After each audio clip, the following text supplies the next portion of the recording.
All right, let's jump right in, shall we? Today, we're diving deep into the fall of Saigon, back in April 1975. And to guide us through this, we've got Bob Drury's Last Men Out, which, it gives us this incredible, almost like you're there perspective from the Marines who were stationed at the U.S. Embassy. Yeah, what really gets you with this book is that it's not just like a dry historical account. Drury packs it with these firsthand stories from the Marines themselves, and you're right there in the thick of it. Oh, absolutely. I mean, we're talking about burning classified documents, those last-minute escapes, those incredibly tough choices about who gets left behind. It really gets you thinking, right? You Yeah. get a sense of not just what happened, but like what it must have felt like to be one of those Marines stuck between a rock and a hard place. Totally. Trying to follow orders while his whole city's falling apart around them. Exactly. And Drury doesn't hold back on the details. I mean, picture this. Saigon absolutely teeming with refugees, the monsoon season kicking in, just adding to this whole sense of urgency and chaos. It sets the stage for some pretty wild stories. And speaking of stories, Drury introduces us to some really interesting characters. Oh, yeah, for sure. Like take Ambassador Graham Martin. Here's a diplomat clinging to this hope of a negotiated settlement. Even as everything's falling apart. Exactly. Some might even say he was delusional, but it really shows that disconnect between political aspirations and what was actually happening on the ground. Oh, yeah, a total clash of realities. Yeah. Then you've got Major Jim Keane, the Marine commander who's tasked with evacuating the embassy. I mean, talk about a pressure cooker. Oh, for sure. He's got to follow orders, keep his men safe, and sometimes those two things, well, they just don't line up. Absolutely. And then amidst all of this, you've got figures like Master Sergeant Juan Valdez. A steady hand. Yeah, that voice of reason, providing that much-needed stability. And then there's Staff Sergeant Mike Sullivan, super resourceful Marine, who plays a key role in that crazy rooftop evacuation. Oh, yeah. Jury really brings these characters to life, each with their own motivations, their own struggles. Totally. You feel like you know them. All right, so let's rewind a bit. Late 1974. Despite the Paris Peace Accords, General Van Tien and the North Vietnamese Army launched this massive offensive, and they're capturing major cities, like Da Nang, with this incredible speed. The South Vietnamese Army, even with all the equipment the U.S. had given them, they're just struggling to hold the line. And what's crucial to understand here is that the South Vietnamese Army, their morale, it was just shattered.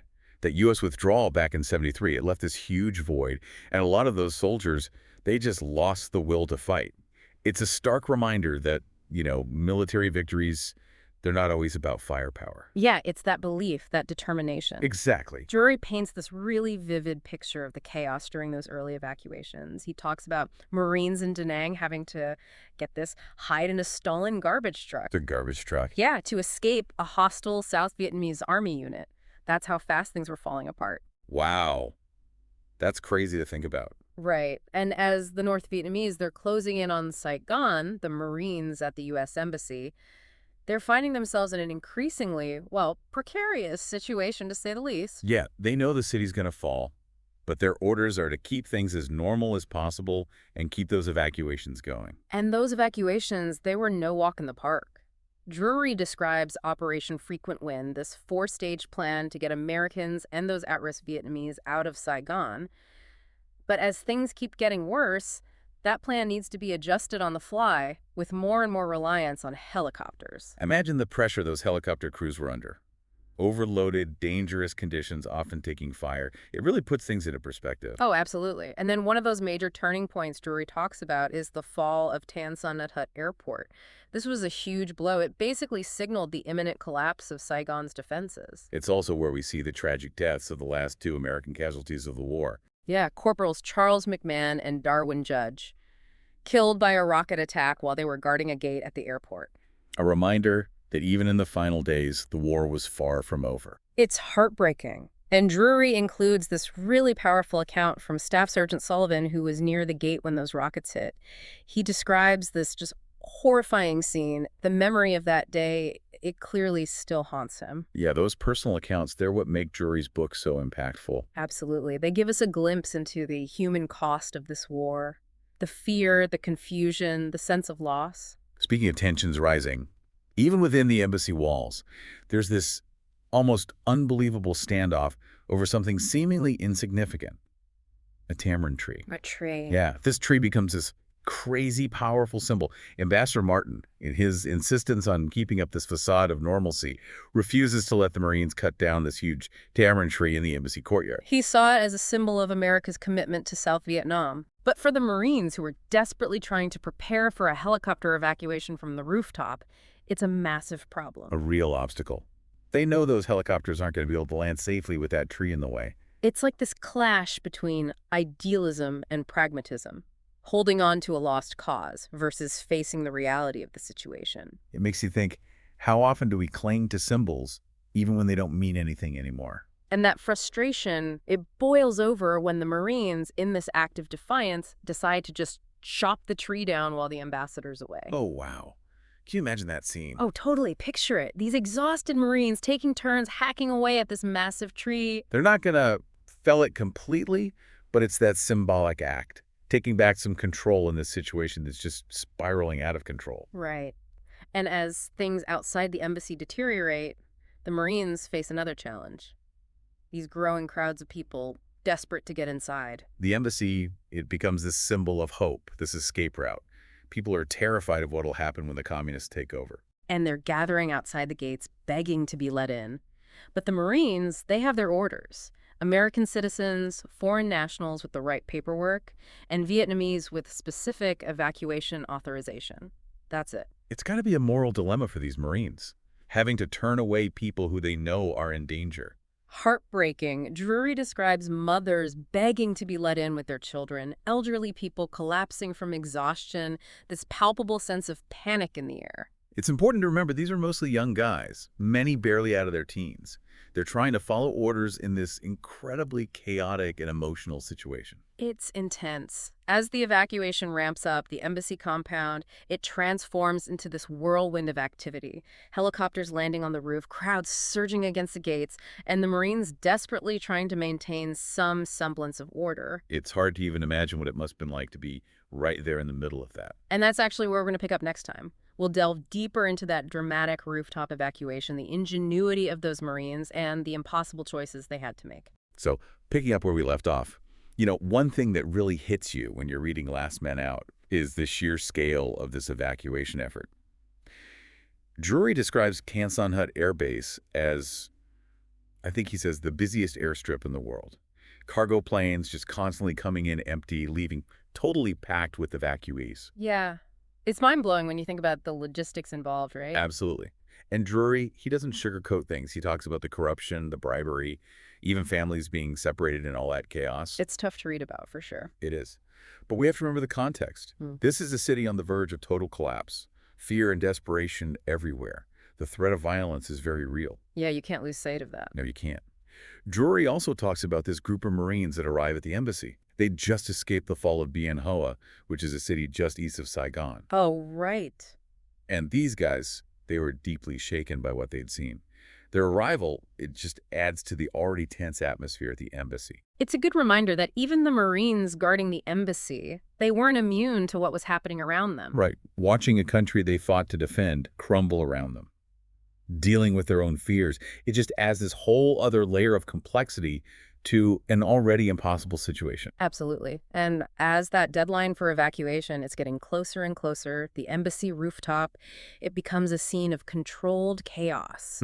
Helicopters landing every few minutes, Marines frantically loading evacuees, that constant fear of enemy attack. It's like a logistical nightmare, but you also see the ingenuity, the resourcefulness of those Marines. They're having to adapt to these constantly changing conditions, like coming up with solutions on the fly. Oh, yeah, that ingenuity is incredible. Like that whole thing with the embassy's radio tower, the cables, they're a danger to the helicopters, so they have to be cut. And Drury describes Sergeant Greg Hargis, this skilled climber, volunteering to climb the tower. Wow. And he cuts those cables with bolt cutters. Can you imagine? Talk about brave. Absolutely. It's a small detail, but it speaks volumes about the quick thinking, that courage that was so essential in those final hours. Oh, yeah, totally. And then you've got those human stories that Drury weaves into the narrative, like Bobby Schlager, the Marine who risks his life to get the American flag from the consulate in Bien Hoa. Yeah, powerful symbol, right? That refusal to abandon a post, even when facing defeat. It really is. And then there's that story about Mr. Neha, this elderly Vietnamese man who'd served alongside American forces. He tries to get into the embassy with a letter of recommendation from a U.S. Air Force officer. It's heartbreaking, you know? Despite his loyalty, he's turned away. The crowds are just overwhelming, and the Marines, they're under strict orders to follow the evacuation criteria. It really highlights that moral dilemma they face, right? Those impossible choices. Yeah, totally. Yeah. And as that evacuation continues, you really start to see the toll it's taking on these Marines. They're exhausted, haven't slept, emotionally drained. But they keep going, right? They do, driven by that sense of duty, that desire to get as many people out as possible. It's amazing. And Drury, he doesn't sugarcoat the dangers either. The helicopters are constantly taking fire. Those Marines on that rooftop, they know they're vulnerable. It's got to be terrifying. Oh, absolutely. There's this one really tense moment. This group of South Vietnamese Army soldiers, they're desperate to escape. They try to force their way into the embassy. No way. Yeah. The Marines, they're outnumbered, under intense pressure. They managed to hold them off, but it was a close call. Wow. It just shows how volatile things were. Oh, for sure. And then there's that whole subplot with Ambassador Martin refusing to leave. Yeah. Even with North Vietnamese tanks rolling into Saigon, he's still holding on to that hope of a negotiated settlement. It's almost surreal when you read about it. He's totally detached from what's happening around him. It's wild. Yeah, like there's this one point where he tells Major Keane to hold off on reporting the deaths of those 2 Marines at the airport to Washington. Oh, wow. It's as if he's trying to control the story, even when everything is falling apart. It creates this massive conflict with the Marines. They see his refusal to evacuate as putting their lives at risk. Absolutely. And that conflict, it comes to a head when the final evacuation order arrives. From President Ford himself, right? Well, Ford realizes Martin's position is impossible. He orders him to be evacuated, even if it means against his will. And Drury describes this crazy scene. Yeah.